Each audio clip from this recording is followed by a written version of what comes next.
वैसे तो अनेकानेक शिवलिंग हैं, धातुओं की भी शिवलिंग हैं, सब पर पूजा करने का अलग अलग फल प्राप्त होता है, लेकिन जो सभी शिवलिंगों में जो श्रेष्ठ शिवलिंग है वो पार्थिव शिवलिंग है,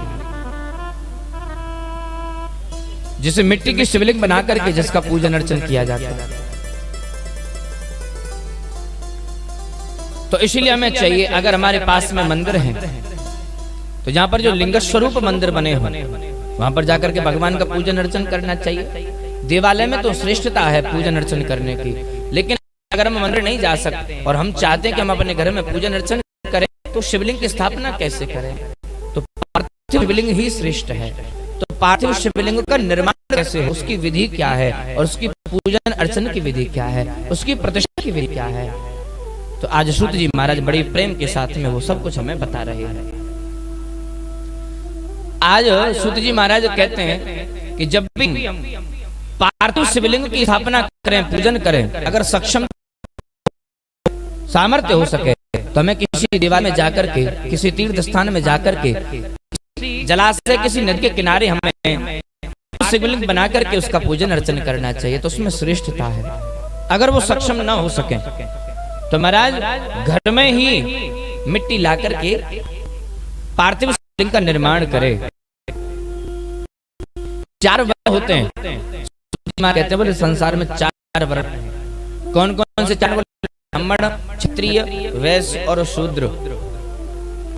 चारों वर्ण अपने वर्ण के अनुसार मिट्टी का चयन करें। आप कहोगे महाराज हम किस वर्ण के हैं तो किस मिट्टी का चयन करें? तो यहाँ पर सूत जी महाराज बता रहे हैं, अगर आप ब्राह्मण वर्ण से हैं और आप चाहते हैं कि हम पार्थिव शिवलिंग बना करके भगवान का पूजन अर्चन करें जिससे हमें भगवान महादेव की भक्ति प्राप्त हो जाए, तो आप श्वेत मिट्टी का चयन करिए, सफेद मिट्टी। ब्राह्मण वर्ण वाले हैं आप तो सफेद मिट्टी का चयन करिए, उसका पार्थिव शिवलिंग बना करके भगवान की पूजन अर्चन करिए। अगर आप क्षत्रिय हैं तो लाल रंग की, रक्त वर्ण की मिट्टी का चयन करें और उससे पार्थिव शिवलिंग बना करके भगवान का पूजन अर्चन करें। अगर आप वैश्य वर्ण से हैं तो महाराज हम कैसी मिट्टी लेकर के? बोले पीली मिट्टी। वैश्यों के लिए चाहिए तो पीली मिट्टी का चयन करें और पीली मिट्टी से भगवान पार्थिव शिवलिंग का स्वरूप बना करके उनका पूजन अर्चन करें। अगर कोई सेवक है, शूद्र है, तो महाराज हम कैसी मिट्टी का पार्थिव शिवलिंग बनाए? बोले काली मिट्टी का। अपने आप में वो भी श्रेष्ठ है। चारों वर्ण भगवान के ही प्रदान किए गए हैं। कोई भी ये विचार ना करे कि हम ब्राह्मणों से कम नहीं, हम क्षत्रियों से कम नहीं। हम ब्राह्मण हैं तो हम बड़े हैं, हम क्षत्रिय हैं तो बड़े हैं। हमें चाहिए कि हम जो जिस वर्ण में हमारा जन्म हुआ है उस वर्ण के धर्म को स्वीकार हम करें, उसके कर्तव्यों को हम स्वीकार करें, उसके सिद्धांत को हम स्वीकार करें और उसी के अनुरूप पूजन अर्चन करने पर हमें भगवान महादेव की भक्ति प्राप्त होती है। बोले महाराज ये तो आपने बता दिया, बोले मिट्टी कैसे रंग की होनी चाहिए, लेकिन मिट्टी कहां से लेकर के आए? तो सूत जी महाराज कहते हैं जिस पार्थिव शिवलिंग को जो तुम बनाओ तो वो जो मिट्टी एकदम शुद्ध स्थान की होनी चाहिए, जहाँ पर किसी ने मलमूत्र इत्यादि जो गंदगी ना फैलाई हो, जहाँ पर किसी ने पैर ना रखे हो, ऐसे मिट्टी ला करके अगर मिल जाए तो वृक्ष के नीचे की मिट्टी मिल जाए, तीर्थ स्थान की मिट्टी मिल जाए, जलाशय के तट की मिट्टी मिल जाए तो वो श्रेष्ठ है।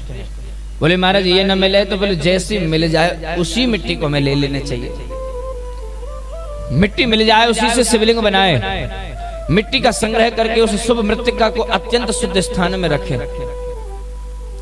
जो पात्र हो वो स्वच्छ होना चाहिए, सुंदर पात्र होना चाहिए, उसमें गंदगी न लगा हो और उसमें गंगाजल के छींटे हमें लगाने चाहिए। जिस स्थान पर हम भगवान की मिट्टी का पार्थिव शिवलिंग बनाए, मिट्टी का शिवलिंग बनाए तो उस स्थान पर भी हमें गंगाजल के छींटे लगाने चाहिए और उस स्थान को शुद्ध कर लेना चाहिए। आगे चलकर के सूत जी महाराज कह रहे हैं पार्थिव शिवलिंग की जब रचना करे, जब मिट्टी का जब शिवलिंग तुम बनाने लगो तो बोले महाराज कौन सा मंत्र बोले? बोले मंत्र तो बहुत हैं, विधान तो बहुत बड़े बड़े हैं, लेकिन महाराज वेद मंत्र हैं और वेद मंत्र का बोलने का अधिकार हर किसी को प्राप्त नहीं होता। जिसका यज्ञ पवित्र संस्कार हो जाए, जो द्विज हो, वही वेद मंत्र उच्चारण कर सकता है। तो बोले महाराज हम क्या करें? हम जब मिट्टी का शिवलिंग बनाए तो हम किस मंत्र का उच्चारण करें? बोले आप नमः शिवाय ओम नमः शिवाय ओम नमः शिवाय का मंत्र का जाप करते हुए आप पार्थिव शिवलिंग का निर्माण करें, जिससे जो मिट्टी है, अगर मिट्टी में भी अगर कोई अशुद्धता हुई तो वो मिट्टी भी शुद्ध हो जाएगी, पावन बन जाएगी, और उससे जो शिवलिंग बनेगी उसमें महादेव का वास हो जाएगा। बोले शंकर भगवान के। आगे चल करके उन्होंने बनाया कि उसी के मिट्टी के द्वारा जब पार्थिव शिवलिंग का निर्माण हो जाए तो उसमें गंगाजल लेकर के गंगाजल के छींटे लगाएं। आगे चल करके बताया समस्त पूजन की सामग्री प्रोक्षण करें। जो भी हम पूजन की सामग्री घर में लेकर के आए, धूप है, दीप है, नैवेद्य है, गुलाल इत्यादि जो भगवान को हमें अर्पित करना है, तो महाराज वो भी हम बाजार से खरीद करके लाएं तो उसमें कोई अशुद्धता ना हो।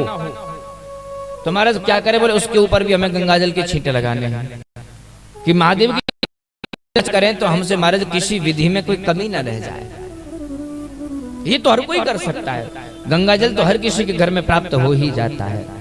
आगे चल करके बताया महाराज जल का संस्कार करे और फिर एक जो शिवलिंग का जो पार्थिव शिवलिंग बनाओ तो शिला का घेरा बनाने की बात कही गई है। और जब भगवान का हाथ जोड़ करके अपने हाथ में अक्षत लेकर के भगवान महादेव का आवाहन हमें करना है। भगवान महादेव से हम प्रार्थना करें, हे महादेव हमारी जैसी सक्षमता है हम अपनी सक्षमता के अनुसार अपने घर में आपका पूजन अर्चन कर रहे हैं। आप यहाँ आइए और आप यहाँ आकर के इस पार्थिव शिवलिंग में वास करिए, आसन स्वीकार करिए और हमारी पूजा को आप स्वीकार कर लीजिए। भक्त की भावना जहाँ प्रकट हो जाती है, भगवान महादेव वहाँ प्रकट होने पर मजबूर हो ही जाते हैं।